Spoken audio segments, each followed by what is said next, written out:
नमस्कार, शांतनु's वॉइस की इस नया वीडियो में मैं शांतनु मुखर्जी फिर से एक बार आपका स्वागत करता हूं, एक रिक्वेस्ट के साथ कि इस वीडियो को लाइक ज़रूर करें और इस चैनल को सब्सक्राइब ज़रूर करें।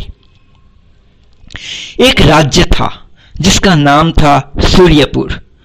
वहाँ एक रीत प्रचलित था कि वहां के राजा को 5 साल राज करने के बाद जंगल में निर्वासित होना पड़ता था। जिस जंगल में राजा को निर्वासित किया जाता था, उस जंगल तक पहुंचने के लिए राज्य के किनारे स्थित नदी को पार करके उस जंगल में पहुंचना पड़ता था।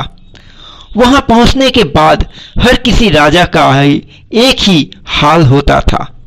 उस जंगल के रहने वाले नरभक्षी जानवरों का शिकार बनना पड़ता था उस राजा को। इधर राज्य में नया किसी को ढूंढकर अगले 5 साल के लिए राजा नियुक्त किया जाता था।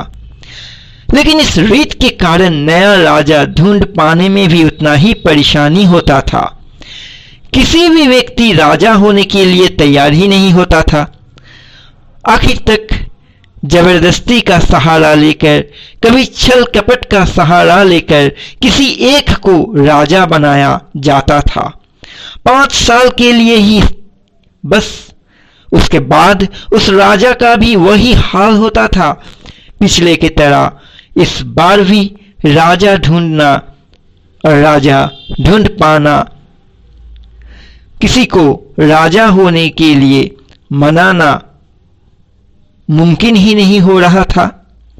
फिर एक आदमी का खोज मिला जो एक साथ मेहनती और बुद्धिमान है, लेकिन वो आदमी राजी ही नहीं हो रहा था।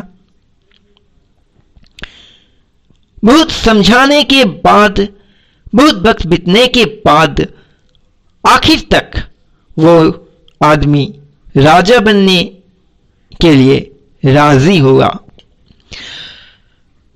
राजा होने के बाद सिंहासन पर बैठने के साथ साथ ही वो नया राजा उस जंगल में सफर करने गया। जंगल में सफर करते हुए उस राजा को जंगल में इंसानों के हड्डी पड़े हुए दिखाई दिया। नरभक्षी जानवर को भी उसने देखा। राज्य में लौट आकर राजा ने सोचा, यह जंगल ही उसका भविष्य है। इस भविष्य को तो वो टाल नहीं सकता, लेकिन इस भविष्य को वो अपने आज का जो ताकत है उसके पास, उस ताकत का इस्तेमाल करके ऐसा बना सकता है कि वो जंगल ही भविष्य में उसका जीने का सहारा बन जाए। वो जंगल उसके जीने के लायक बन जाए। जैसा सोच वैसा काम। राजा बिना वक्त गवाए पहले बरस में मजदूर लगाया और मजदूर लगाकर जंगल के कुछ पेड़ पौधे कटकर जंगल को साफ किया। उस जंगल से नरभक्षी जानवरों को भी भगाया। दूसरे वर्ष जंगल में फिर से बड़े बड़े पेड़ पौधे तैयार होना रोका। नरभक्षी जानवरों का वापस आबादी तैयार होना भी रोका। तीसरे वर्ष कुछ किसानों को उस जंगल में बेचकर वहां खेती बाड़ी शुरू कराया।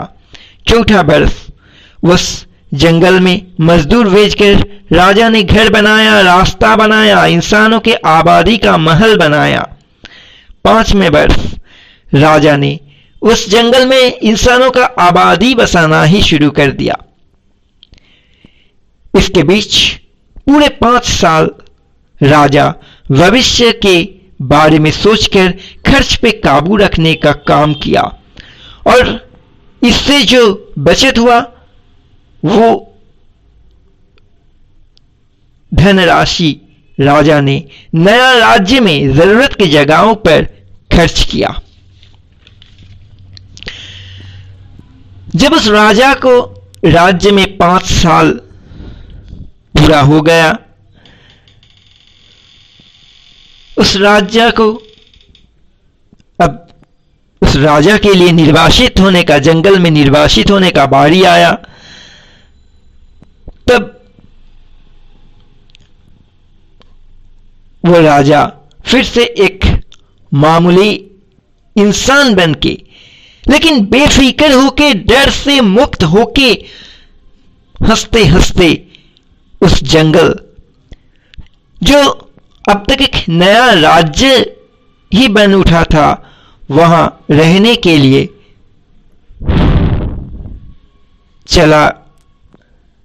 चलना शुरू किया। उसके लिए वो राज्य जो छोड़ रहा था और निर्वासित होना, उस राजा के लिए निर्वासित होना नहीं, बल्कि एक नया राज्य में रहने के लिए जाने का एक सुनहरा अवसर जैसा बन गया। कहानी का ये राजा जंगल में जाते जाते हमें भी ये सीख देकर गया कि कुछ ही वक्त जिंदगी में मिलते हैं, उसी वक्त का सही इस्तेमाल करके जिंदगी को जितना ज्यादा हो सके संभाल लेना चाहिए।